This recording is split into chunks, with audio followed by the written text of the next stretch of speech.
आज की जो हमारी क्लास है, इस क्लास के अंदर हम क्लास 8 का साइंस का क्वेश्चन पेपर डिस्कस कर रहे हैं और कंफर्म है कि यहाँ से आपके एग्जाम में क्वेश्चन पक्का बनेंगे, चाहे आप लड़कियाँ हो, चाहे आप लड़के हो, आप चाहे मॉर्निंग शिफ्ट के बच्चे थे या तो आप इवनिंग शिफ्ट के।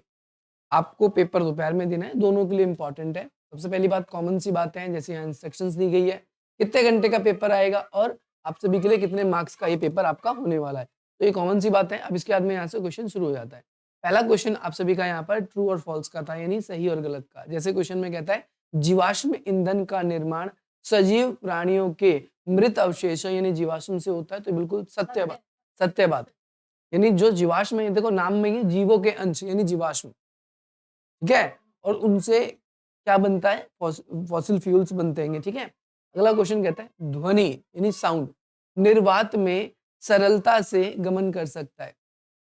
इस क्वेश्चन का आंसर आपका जो है ये आपका वैक्यूम, जो कि वैक्यूम बोलते हैं इसे इंग्लिश में निर्वात, तो वैक्यूम से नहीं जा सकता। वैक्यूम क्या होता है, ट्यूब होती है, रबड़ की ट्यूब, जो आपके साइकिल में भी ट्यूब लगती है, वो वैक्यूम, तो उसके थ्रू तो वो जा ही नहीं सकता, तो फॉल्स। समझ गए ना, वैक्यूम क्या होता है, ट्यूब होती है, रबड़ के आस आर पार तो जाता नहीं है साउंड, आपको पता ही होगा।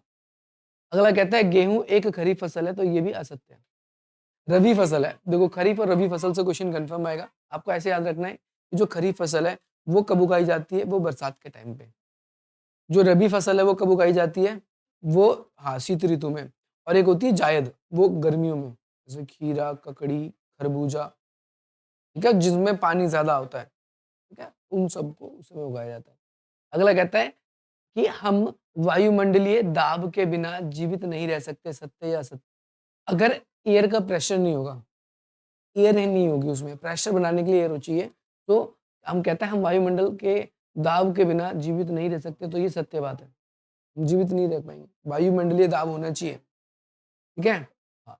अगला कहता है डैश का उपयोग रेलगाड़ी को चलाने के लिए इंजन में भाप बनाने के लिए होता है, तो कोयला। वेरी गुड, ठीक है। कहता है ध्वनि के संचरण में गैस, द्रव या आपका ठोस में होता है, तीनों में हो जाता है, ठीक है। निषेचन अंडे को डैश भी कहते हैं, निषेचित अंडे को क्या कहते हैं, अंडाशय, ठीक है, तो ये आ जाएगा। जुलाई में डैश का उपयोग श्रम एवं समय दोनों की बचत होती है। जुलाई में डैश के उपयोग से, जुलाई में क्या, किस चीज के उपयोग से, समय और श्रम दोनों की बचत होती है। देखो जुलाई में गर्मी का टाइम होता है, समय भी बचता है, और क्या, तो मशीनों का उपयोग करते हैं, ठीक है। तब तो इसमें थ्रेशिंग वगैरह कुछ भी लिख सकते हो आप इसमें। आगे कहता है किडविन को परिभाषित कीजिए। अब किडविन क्या है, किडविन किरण बताया था, किडविन किडविन के बारे में मैंने आपको, तो यहाँ पर डायरेक्टली लिख देना, लुई पाश्चर द्वारा किडविन की खोज की गई थी। इसका बेसिकली यूज क्यों किया जाता है, जो सूक्ष्म जीव है उनको, उनकी स्टडी करने के लिए हम इसका यूज करते हैं, ठीक है।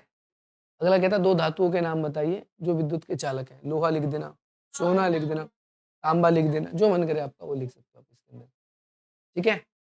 विद्युत के चालक होते हैं, नहीं विद्युत उसमें से करंट पास हो जाता है, स्टील भी लिख सकते हो, कुछ भी। ये सारा आपका इंग्लिश में है। यदि एक आपतित कोण 30 डिग्री का होगा तो परावर्तन कोण भी उतने ही डिग्री का होगा। इंपॉर्टेंट है, याद रखना है। आपको आज सुबह भी सुना था, याद भी कराया था, कहता आंतरिक निषेचन, जो दो जंतुओं के नाम लिखने हैं, आंतरिक निषेचन, तो जो आंतरिक निषेचन इसमें जैसे आपका कुत्ता आ गया, मानव आ गया, और भेड़ भी आ सकता है, ठीक है, कुछ भी आ सकता है। आगे कहता है कोयला गैस किस प्रकार प्राप्त होता है, कोल गैस के बारे में बताना, उसका यूज कैसे करते हैं। जब कोयले को हम जलाते हैं तो उससे कोल तार भी मिलता है, और कोल तार के बाद उसमें से क्या निकलता है, कोयला से ही निकलता है ना कोल तार, और उसके बाद में फिर जो गैस रिलीज होती है वही कोयला की गैस होती है, कोयला गैस कहते हैं उसको, ठीक है। और इसका उपयोग क्या होता है, सीधी सी बात है, उसे एक ईंधन की तरह हम उसको भी यूज करते हैं, बट बहुत रेयरली यूज हो पाता है। वो रेयरली का मतलब ये है कि उसको स्टोर करना, उसको बनाना, रखना, वो काफी कॉस्टली आ जाता है, इसीलिए हम उसको कम यूज करते हैं, और इतना पावरफुल भी नहीं है वो। कहता है चार ऐसे पदार्थ के नाम बताइए जो कोल तार से बनाई जाती है। तो कोल तार जो कहता है चार ऐसे पदार्थ बताइए जो कोल तार से बनाई जाते हैं, तो कोल तार से बहुत सारी चीजें बनाई जाती है, जैसे अब हालांकि सड़क बनाने के लिए बिटुमिन का प्रयोग होता है, परंतु सड़क बनाने के लिए हम कह सकते हैं उसका उपयोग होता है चार पदार्थ। इसके अलावा हम कई बार सीलन को रोकने के लिए, किसी चीज को आपस में चिपकाने के लिए, फिक्स करने के लिए, और जो छेद होते हैं उनको भरने के लिए भी इसका उपयोग किया जाता है, ठीक है, छेदों को भरने के लिए। श्रव्य मतलब जो सुना जा सकता है, अश्रव्य जिसे नहीं सुना जा सकता, या सुन जो हमारे लिए बहुत ज्यादा नुकसानदायक है, हमें सुनना नहीं है, बहुत तेज साउंड जब आता है, तो वो अश्रव्य ध्वनि है। ठीक है? हाँ, तो वो जो हमारे कानों में दर्द कर दे, जो हमारे सर में दर्द कर दे, वो अश्रव्य ध्वनि है। और जो हमारे लिए सुस्वर ध्वनि है, जो हमें सुन के अच्छा लगता है। क्या विद्युत लेपन हमारे लिए उपयोगी है? बताइए। जितने भी आपके तार होते हैं, वायर होते हैं, उनके ऊपर आप जो पीवीसी की लेयर देखते हो, परत देखते हो, वो विद्युत लेपन नहीं है। बेसिकली क्या है, करंट हमें ना लग जाए, इसीलिए हम विद्युत लेपन करते हैं और ये हमारे लिए उपयोगी ज़रूर है। ठीक है? अगला कहता है क्या शुद्ध जल विद्युत का संचालन करता है? ठीक है? तो नहीं करता, खारा पानी करता। जो खारा पानी लवणीय जल होता है। हाँ, सॉल्टी वाटर। अगला कहता है कि अगला कहता है क्या शुद्ध जल, अच्छा ये तो हो गया ना। आपका अंड प्रजक जंतु को बताइए, कि नहीं 2 का उदाहरण बताइए। अंड प्रजक मतलब जो अंडे से निकलते हैं, जैसे शत्रुमुर्ग हो गया। कोई भी पक्षी का नाम बता देना ना। ठीक है? अलैंगिक और लैंगिक जनन मैंने आपको पढ़ा रखा है, तो मैं इस जगह पर मैं बताने। ठीक है? इसमें देखो, लै मिल करता है तो लैंगिक में होता है नर और मादा, और अलैंगिक में क्या होता है, जरूरी नहीं है, एक जीवी भी हो सकता है ना। तो इसको बता देते हैं लैंगिक जनन करने वाले 4 जीवों के नाम, इतना आसान। कुत्ता, गाय, बैल, बकरी, ना भैंस। लैंगिक जनन करने वाले 4 जीव बेटा, ये देखो ना।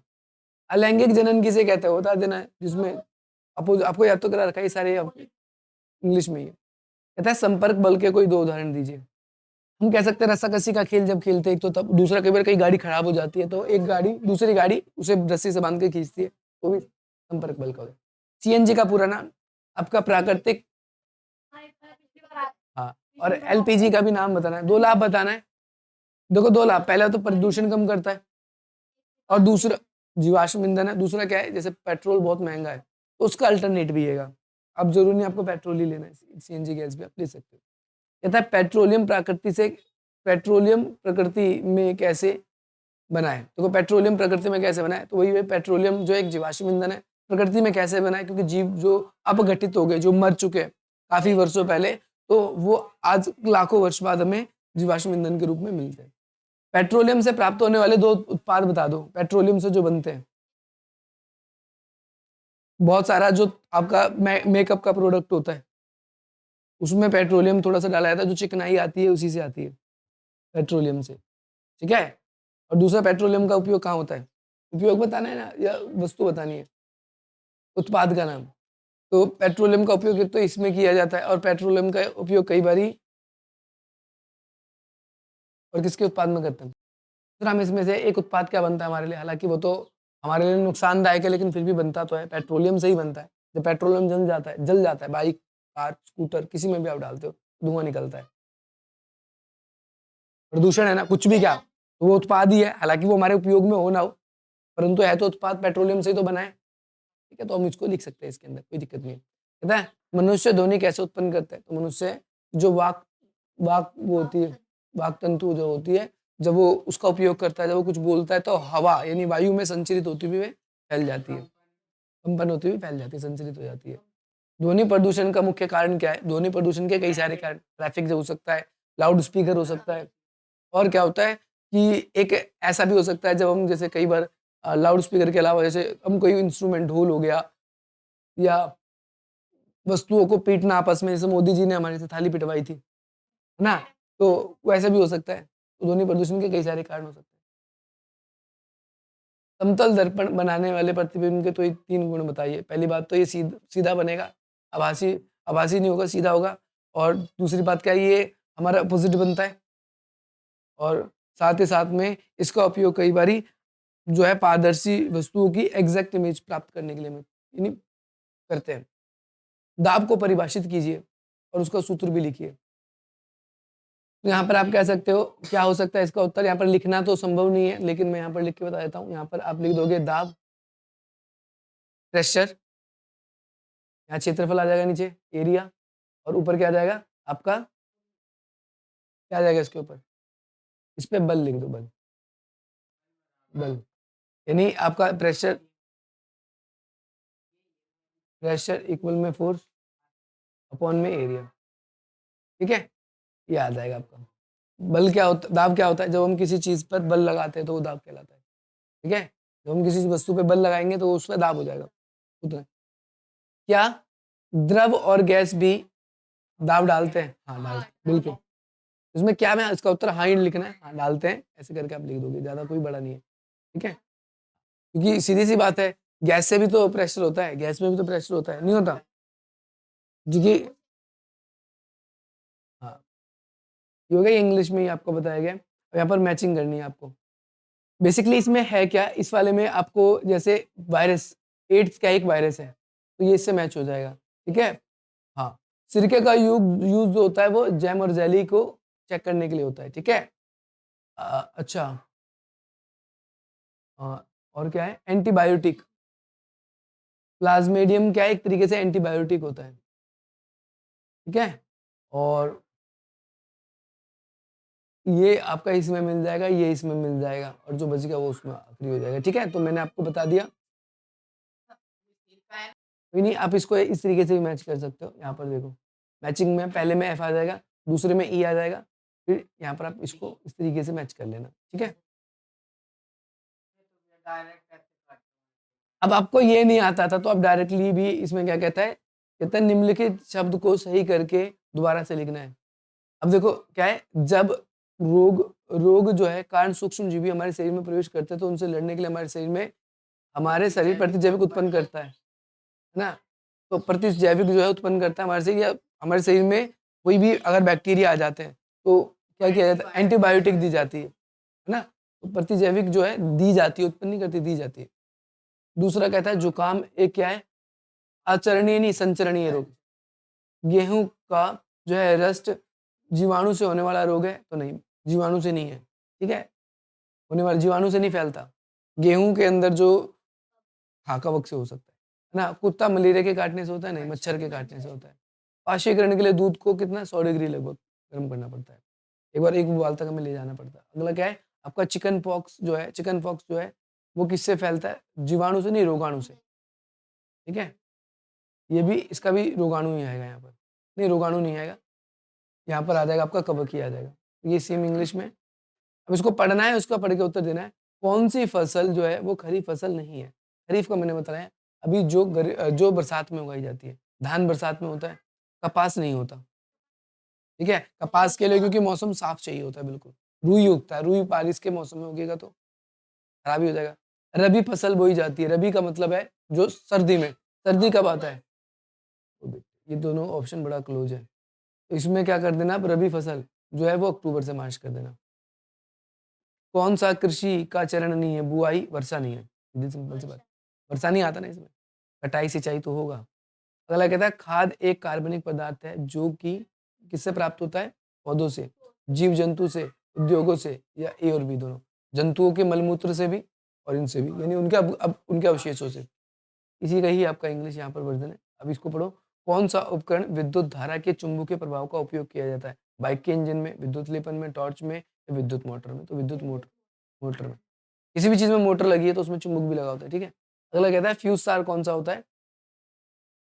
फ्यूज तार, फ्यूज तार होता है फिलामेंट। नहीं नहीं नहीं, फ्यूज फ्यूज तार कौन सा होता है? जो धातु का होता है, जो करंट को क्या करता है, रोक देता है। फ्यूज लगाते ही करंट को क्या करता है, रुक जाता है।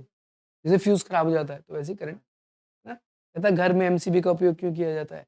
एमसीबी का उपयोग किया जाता है कि भाई परिपथ तोड़ने के लिए। एमसीबी क्या करता है, करंट बिल्कुल ही मिनिएचर सर्किट ब्रेक जो होता है ये करने के लिए, तो तोड़ने के लिए, ब्रेक करने के लिए, है ना? कंपास की सुई दो दिशा में करती है, उत्तर और दूसरा दक्षिण, उत्तर दक्षिण दिशा की ओर, ये रहा। ये इंग्लिश में ही दिया हुआ है। तो यहाँ पर देखो और क्या कहता है, निम्नलिखित में से केवल आभासी प्रतिबिंब बनाएगा। आभासी का मतलब जो हमें आभास कराएगा, ठीक है? उत्तल अवतल, है ना? उत्तल दर्पण, उत्तल लेंस,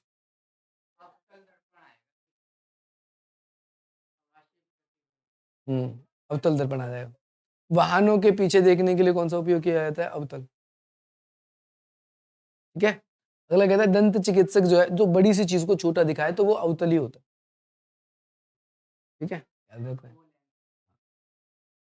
वास्तविक प्रतिबिंब कब क्या प्राप्त किया जाता है? ए और बी दोनों लिख देना, ए और बी दोनों याद आएगा। बस ये पूरा पेपर आपका खत्म हो जाता है। ये पूरा पेपर था, ठीक है भाई?